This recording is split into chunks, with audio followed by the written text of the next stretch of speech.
நாட்டில் ஜனநாயகம் இல்லாமல் போகும் பாஜனதா மீண்டும் ஆட்சிக்கு வந்தால் காஷ்மீர் நிலைமை தமிழ்நாட்டுக்கு வரலாம்.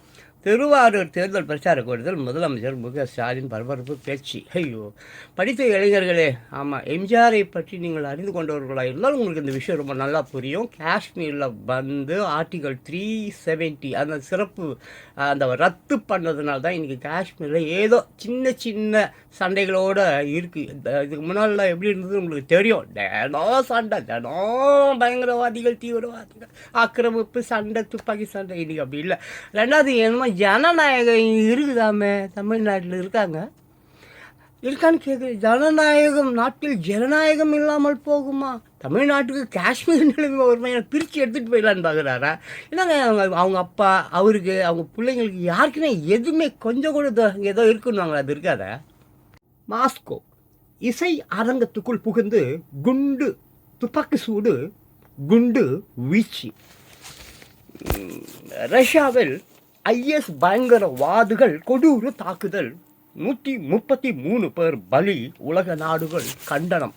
நேற்று நியூஸில் பார்த்தீங்கன்னா 60 பேர் தான் இறந்ததாக குறிப்பிட்டிருந்தாங்க. இன்னைக்கு 133 பேர் சொல்கிறாங்க. உண்மையான விஷயத்தை எந்த பத்திரிக்கையும் எந்த மீடியாவும் சொல்லாது. மை டியர் பியூட்டிஃபுல் வியூவர்ஸ், எந்த பத்திரிக்கை உலகத்தில் எவ்வளோ பத்திரிக்கை இருக்குது, எவ்வளோ சோஷியல் மீடியா இருக்குது, யாருமே உண்மையான விஷயத்த சொல்ல மாட்டாங்க. பாதிக்கு பாதி பொய் தான் இருக்கும்.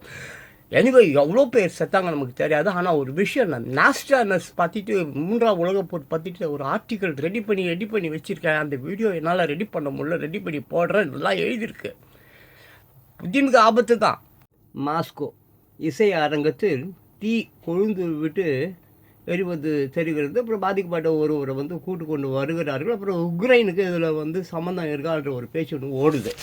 ஸோ மைடியர் பியூட்டிஃபுல் பீப்பிள்ஸ், இப்போ ஒரு முக்கியமான விஷயம் நாம் அறிந்து கொள்ள வேண்டிய விஷயம், அதாவது மக்களாகி நாம் அறிந்து கொள்ள வேண்டிய விஷயம், மிகப்பெரிய இடத்தில் இருக்கக்கூடிய தலைவர்களாகட்டும், பெரிய பெரிய கார்ப்பரேட் கம்பெனிங்களாகட்டும், எல்லாருமே பெரிய பெரிய தீவுகளில் நாடுகளில் பங்கர் கட்டிக்கிட்டாங்க. பங்கர் மீன்ஸ் வாட்?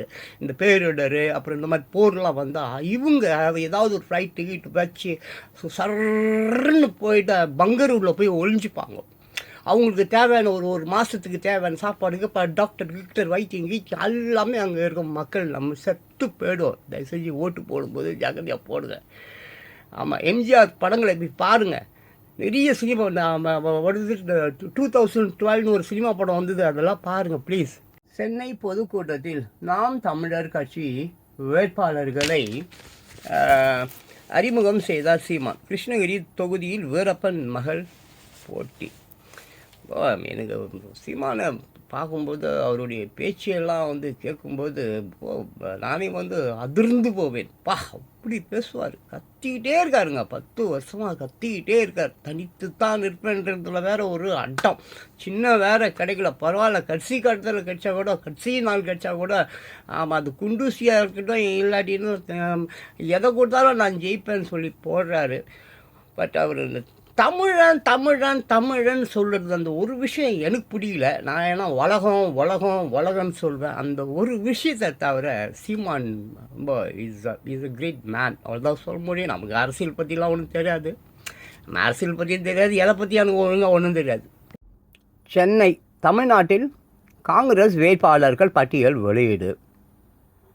புதுடெல்லி வெங்காயம் ஏற்றுமதி தடை நீட்டிப்பு, மத்திய அரசு உத்தரவு. புதுடெல்லி காங்கிரஸ் 4வது வேட்பாளர் பட்டியல். பிரதமர் மோடிக்கு எதிராக அஜய் ராஜ் நிறுத்தப்பட்டு உள்ளார்.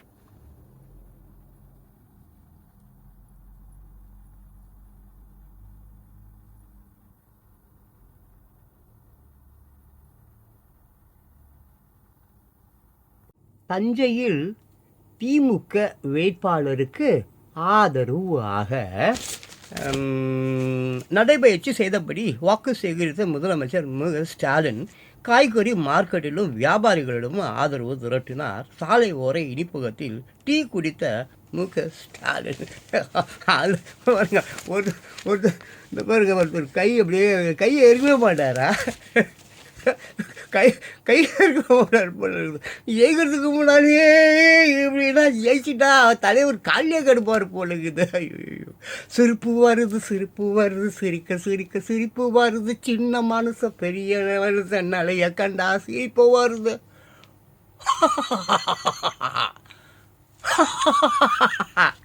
சிரிப்பு வருது சிரிப்பு வருது சிரிப்பு வருது, சிரிப்பு சிரிப்பு சிரிப்பு வருது. மசோதாக்களுக்கு ஒப்புதல் அளிக்காமல் நிறுத்தி வைப்பு. ஜனாதிபதி மீது சுப்ரீம் கோர்ட்டில் வழக்கு. கேரள அரசு தொடர்ந்தது. நான் தெரியாமல் தான் கேட்குறேன். இந்த ஜனாதிபதி முதல் குடிமகன் சொல்கிறீங்க, அவர் கையெழுத்து வேணும்னு சொல்கிறீங்க, அப்புறம் பொம்மை மாதிரின்றீங்க, மாதம் மாதம் சம்பளம். நான் சொல்கிறேன், இந்த அம்பேத்கர் இருக்காருங்க, வெள்ளைக்காரன் வச்சுருந்தால சட்டம் லைட்டாக பாலிஷ் பண்ணிட்டு அவர் ஒன்றும் பெருசாக எனக்கு ஆதாரம் இருக்கா, ஆல் தி டீட்டெயில்ஸ் 1008 புக் வச்சுருக்கேன், உண்மையான நிலை என்பது எனக்கு தெரியும். செம்ம இங்கே போட்டு அல்வா கிண்டாதீங்க, ரைட்டா? சும்மா அந்த சட்டங்களை பாலிஷ் பண்ணி சில அதாவது இவங்க ஓட்ட இவங்க இஷ்டத்துக்கு நீதிபதிகள் வக்கீல்கள் சொல்லி நிரபராதிகளை உள்ளே தள்ளி குற்றவாளிகளை வெளியே விட்டு. ஏங்க ஜனாதிபதி முதல் குடிமகன்றீங்க, அப்புறம் அவர் கையெழுத்து என்கிட்ட ஒரு கையெழுத்து காட்ட கூட நான் போட மாட்டேன், அவர் ஜனாதிபதி போட்டு கொடுத்துடுவாரா? நீங்களும் உங்கள் நாடு உங்கள் சட்டமும். வாகன சோதனையில் பறிமுதல் செய்யப்பட்ட நகைகளை படத்தில் காணலாம். பார்த்தீங்களாங்க, சென்னை தியாகராய நகரில் வாகன சோதனையில் சிக்கிய 8 கிலோ தங்க நகைகள் தேர்தல் கண்காணிப்பு குழுவினர் பறிமுதல். ஐயா, தேர்தல் கண்காணிப்பு குழுவினர்களே, உங்களுக்கு எனது அன்பான வேண்டுகோள், உங்கள் வீட்லேயும் 8 வயதிலிருந்து ஒரு 15 வயதுக்குள்ளார ஆண் பெண் குழந்தைகள் இருக்கும். எல்லாம் கஞ்சி தண்ணிக்கு சின்ன வயசுலேயே பொண்ணு பின்னரெல்லாம் ஓடுது. தயவு செஞ்சு ஒரே ஒரு விஷயம், இந்த காசு வாங்குறானுங்க பாருங்கள், கொடுக்குறவனுங்க விட்டானுங்க. வாங்க, கொடுப்பதும் தப்பு வாங்குவதும் தப்பு தான். வாங்குறான் பாருங்கள், அவனை கண்டுபிடிச்சி நடு ரோட்டில் எல்லாரும் பார்க்குற மாதிரி குமுறுங்க இல்லையா, 1 இயர் ஜெயிலில் உள்ளே போடுங்க. இதை வீடியோ பண்ணி உலக மக்களுக்கெல்லாம் காட்டுங்க. அப்போ தான் இவங்க வாங்கிறத நிறுத்துவானுங்க. இங்கே வாங்கிறத நிறுத்திட்டோம், கொடுக்குறவனை கொண்டுடுங்க. ராமதாஸ் அடிக்கடி கூட்டணி மாறுகிறார். கூட்டணி கட்சிகளை நம்பி அதிமுக இல்லை. எடப்பாடி பழனிசாமி பரபரப்பு பேட்டி. நல்ல விஷயம், ஆதரிக்கிறோம் தலைவரே. அதே நேரத்தில் எம்ஜிஆர் அவர்கள் ஃபோட்டோவையும் ஜெயலலிதா அம்மா ஃபோட்டோவையும் போட்டு பழப்பு நடத்திட்டீங்க. அவருடைய செய்கைகள்லேயோ ஜெயலலிதா அம்மா பண்ண அந்த அயன் லேடி அவங்க பண்ண மாதிரியெல்லாம் யாரும் எதுவும் பண்ணல. அதை பற்றி நான் பேசலை. எம்ஜிஆருடைய சொத்து அங்கே என்னது விடுது திருச்சியில் ஒரு 8 கிரவுண்டு நினைக்கிறோம். அது வேறு வெள்ளம் மண்டி நாராயணன் யாரோ ஒருத்தவங்க, அவர் சொந்த பண்டில் வாங்கினார் அந்த காலத்தில். ஒரு சரி தனக்குன்னு ஒரு இடம் வேணும்னு சொல்லிட்டு என்ன பண்ணிட்டாரு, அதிமுக செயலாளர்னு சொல்லிட்டு அதில் சைன் பண்ணிட்டாரு. அதை ஆட்டையை போகிறதுக்கு ஒரு குரூப் அங்கே சுற்றி நிற்குது. அந்த குரூப்பெல்லாம் இவர் போய் கேட்கலாம்ல, ஏடா என்னடா அது, அவர் பாவம் ஏதோ ஒரு சொத்து 8 கிரவுண்டோ என்னமோ திருச்சியில் இன்றைக்கி அந்த கேஸ் போயின்னுக்குது. அதை மீட்டெடுப்பு, அதை ஆட்டையை போட்டாங்க, அதை அடிச்சு நொறுக்கிறதுக்கு இங்கே ஒரு குரூப் இருக்குது. இதெல்லாம் போய் கேளுங்க.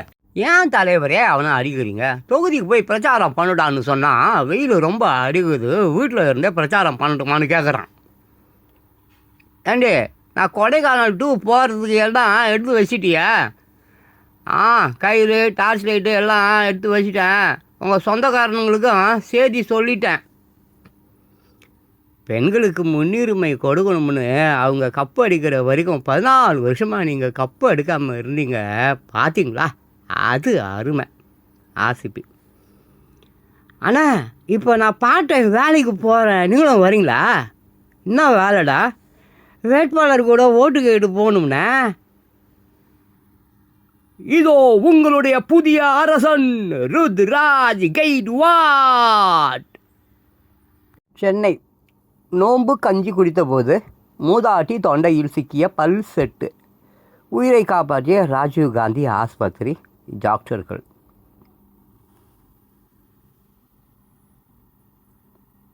ராய்ப்பூர் 2 நக்சலைட்டுகள் சுட்டுக் கொலை.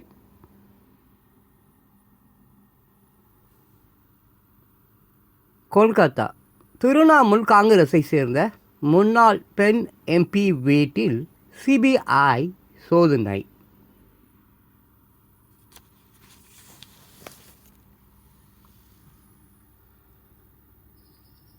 ஜெய்ப்பூர் ராஜஸ்தானில் தொழிற்சாலையில் வெடி விபத்து, 6 பேர் உடல் கருகி சாவு.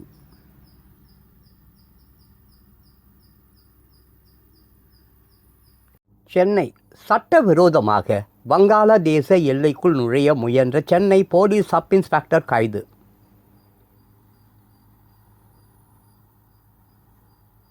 பெங்களூர் மத்திய அரசுக்கு எதிராக வழக்கு சுப்ரீம் கோர்ட்டில் கர்நாடக அரசு தொடர்ந்தது.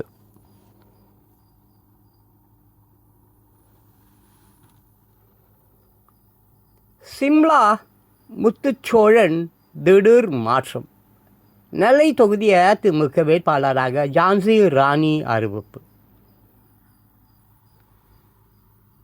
மேற்கு வங்காளத்தில் மந்திரி வீட்டில் இருந்து ரூபாய் 40 லட்சம் பறிமுதல், அமலாக்கத்துறை நடவடிக்கை. கொல்கத்தா மார்ச் 24.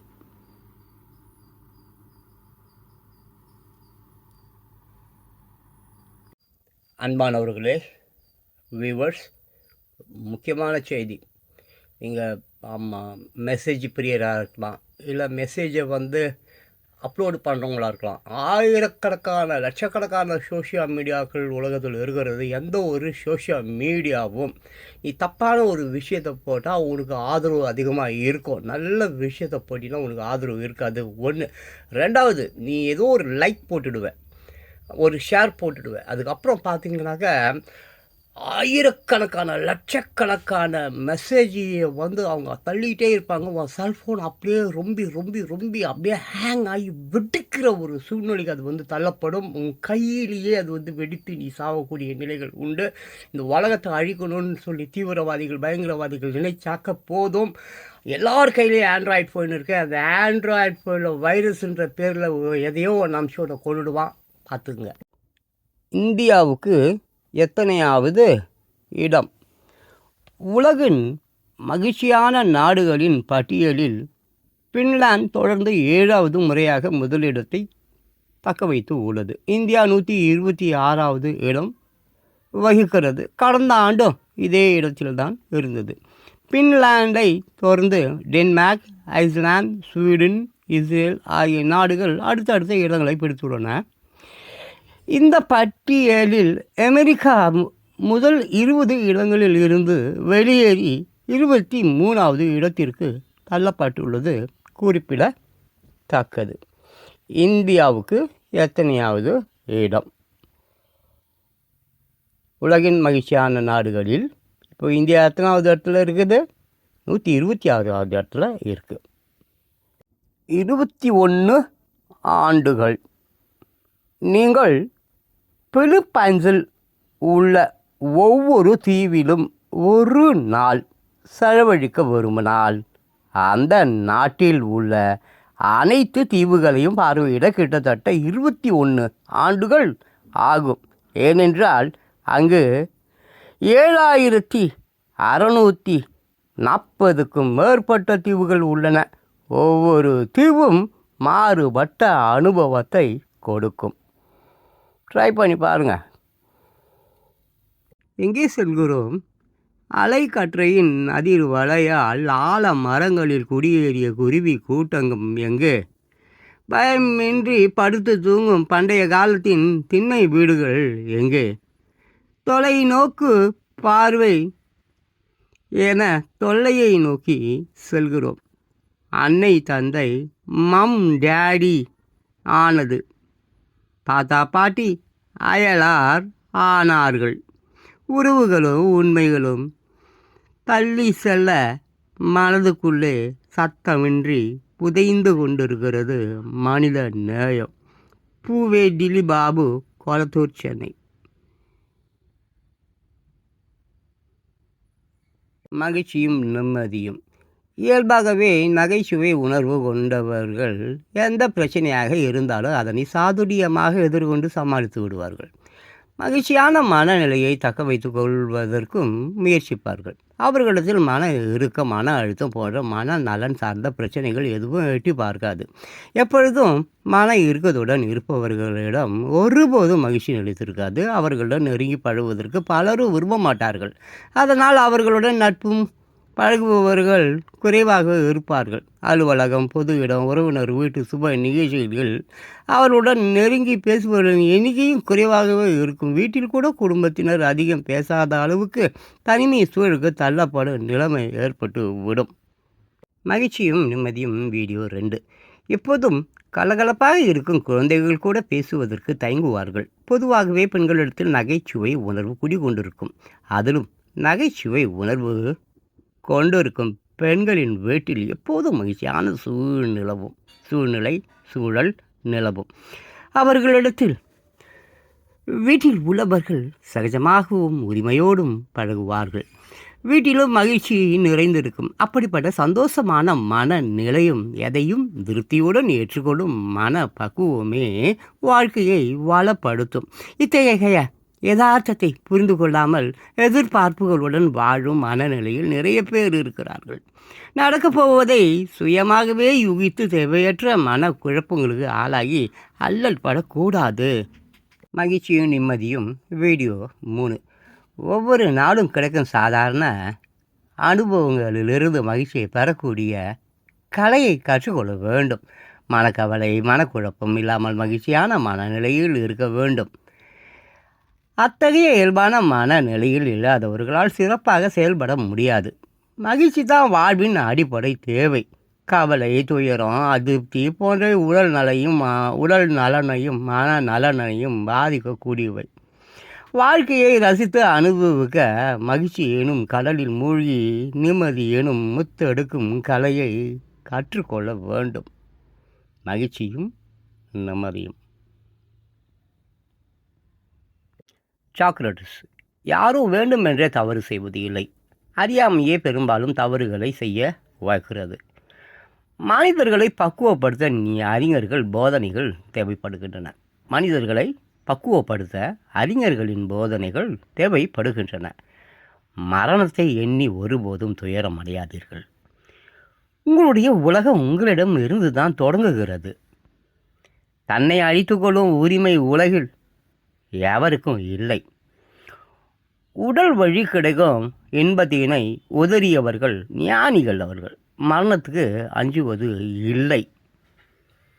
சிந்திப்பதும் சிந்தித்ததை சொல்வதும் ஒருவருடைய பிறப்பு உரிமை. அதை மறந்து விடாதீர்கள்.